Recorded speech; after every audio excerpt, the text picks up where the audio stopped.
कुछ समय के लिए।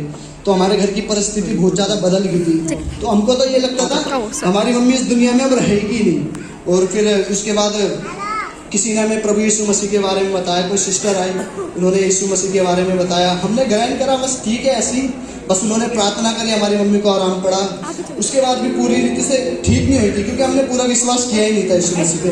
बस उन्होंने प्रार्थना करी, हमने बस विश्वास करा था। फिर उसके कुछ समय बाद हमने पूरा जीवन परमेश्वर यीशु मसीह को दिया।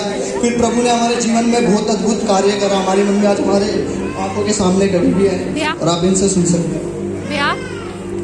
सबको जय मसीह की मेरी तरफ से।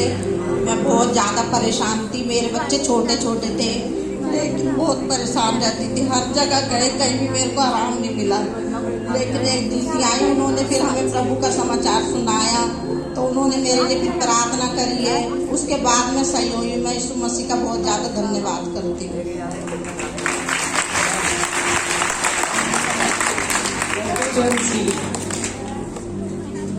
मेरे बच्चे इतने परेशान थे, मैं जानता हूँ मैंने अपने बच्चों के लिए क्या क्या नहीं करा था। यहाँ बोला मैं लेके गया, 5-5, 6-6 मैंने जान एक दिन में ली थी। जैसे मुर्गा, भेड़, बकरियाँ ऐसे करके मैंने 5-5, 6-6 जाने ली, मगर हमें किसी चीज़ से आराम नहीं मिला। हमारे बच्चे सो नहीं पाते थे। इनके चक्कर में हमारी भी आंखें सूज की बहुत मोटी मोटी हो गई थी। हमारे पास कोई आता जाता नहीं था। कहते थे इनके पास जाएंगे तो हमें भी रोग लग जाएगा, तो हमारे कोई पास से भी नहीं निकलता था। हम रक्षाबंधन आता है तो हम इधर उधर जाते थे, लेकिन वो हमारी स्टेशनों पर रातें बीत जाती थी, मगर हमें कहीं से आराम नहीं मिलता था। पैसा बहुत भूखा हमने, मैं कहीं आराम नहीं मिला।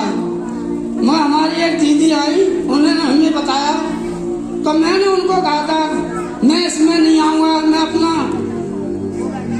अपने इसको छोड़ के हम दूसरा बात नहीं बनाएंगे। मगर फिर भी दीदी आती रही।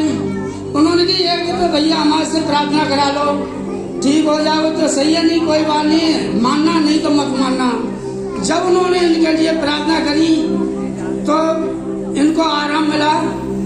जब से मैं फिर इसमें आने लग गया और हूँ और रहूँगा। सबको जय मसीह।